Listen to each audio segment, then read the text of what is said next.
ఏం చేస్తున్నాను? ఏం లేదండి, మన మిషన్ మీద వేసిన work computer embroidering sweet hot type వచ్చింది చూడండి. నెక్ షేపు మల్టీ కలర్గా బాగా వచ్చింది. పింక్ మీద పింక్ పట్టు శారీస్ కామన్ కదా, పింక్ శారీస్ దాని మీదకి మనం మల్టీ కలర్కి వేసాం. Green, purple, silver, gold use చేసాం కాబట్టి ఒక 5-6 శారీస్ కన్నా సెట్ చేసుకోవచ్చు. హ్యాండ్ కూడా చూసారా ఎట్లా ఉందో, కట్ వర్క్ డిజైను. ఈ డిజైన్కి మనం కొంచెం హ్యాంగింగ్స్ అవి పెట్టేసి ఇంకొంచెం హైలైట్ చేస్తాం, బాగుంటుంది.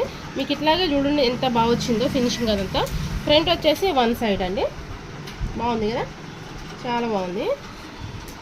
ఇక బ్యాక్ సైడ్ వచ్చేసి స్టిచ్చింగ్ వర్క్ కూడా చూడండి, మొత్తం కూడా జరీతో యూజ్ చేశాను.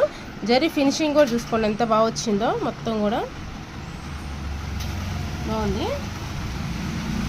ఓకే, దీనికి హ్యాంగింగ్స్ పెట్టాక కూడా ఒకసారి చూపిస్తాను మీకు. నచ్చితే ఒక లైక్ చేయండి.